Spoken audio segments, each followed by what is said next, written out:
Good afternoon everyone, welcome to my channel. जैसा कि हमने पिछले क्लास में व्यक्तित्व के बारे में पढ़ा था, इस क्लास में विकास की अवधारणा के बारे में पढ़ेंगे। विकास की अवधारणा के कुछ की पॉइंटों के बारे में जानेंगे जो कि आपके एग्जाम के लिए काफ़ी हेल्पफुल रहने वाला है, राइट।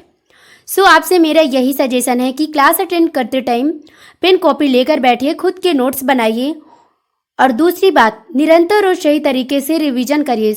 तो चलिए चलते हैं क्लास की ओर। विकास शब्द का तात्पर्य मानव या जानवरों में होने वाले बदलाव या परिवर्तन से है। विकास गर्भधारण से लेकर मृत्यु तक पूर्ण जीवन काल में मानव वृद्धि से है। समय के साथ परिवर्तन के रूप में विकास को दर्शाता है। विकास एक प्रक्रिया है जिसमें विकास, परिपक्वता और अधिगम शामिल है। विकास के क्षेत्र की बात करें तो विकास के 6 क्षेत्र होते हैं। पहला आपका शारीरिक विकास, दूसरा आपका मानसिक विकास, तीसरा आपका सामाजिक विकास होता है, नैतिक विकास, और 5वां आपका होता है भावनात्मक विकास, 6वां आपका होता है भाषा विकास, राइट। सबसे पहले हम बात करेंगे शारीरिक विकास की। शारीरिक विकास में शरीर में होने वाले गुणात्मक और मात्रात्मक परिवर्तनों से है, जैसे लंबाई, वजन। मानसिक विकास, मानसिक विकास में क्षमताओं के विकास को मानसिक विकास के रूप में जाना जाता है, जैसे सोचने की क्षमता, तर्क करने की क्षमता, विश्लेषण करने की क्षमता।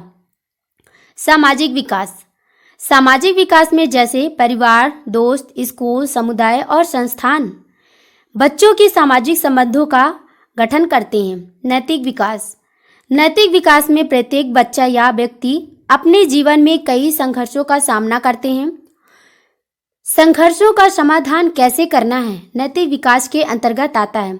भावनात्मक विकास, भावनात्मक विकास को सामाजिक विकास के रूप में देखा जाता है या जाना जाता है, जैसे परिवार, दोस्त, स्कूल, समुदाय और संस्थान बच्चों के सामाजिक संबंधों का गठन करते हैं। भाषा विकास, भाषा विकास के 4 आयाम होते हैं। पहला आपका शारीरिक विकास होता है, दूसरा संज्ञानात्मक विकास, तीसरा सामाजिक विकास और चौथा होता है आपका भावनात्मक विकास।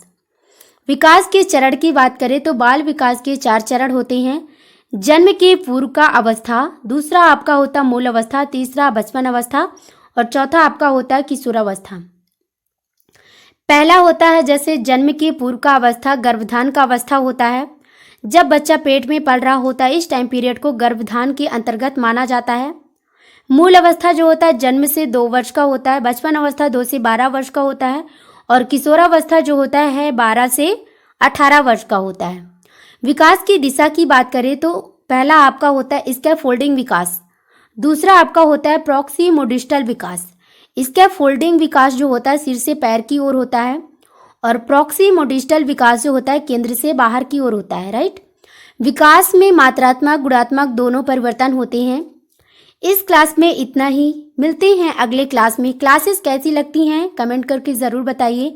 अगर हमारे चैनल पे नए हैं तो चैनल को सब्सक्राइब कर लीजिए ताकि नोटिफिकेशन पहुंचे आप तक सबसे पहले। Thanks for watching my video.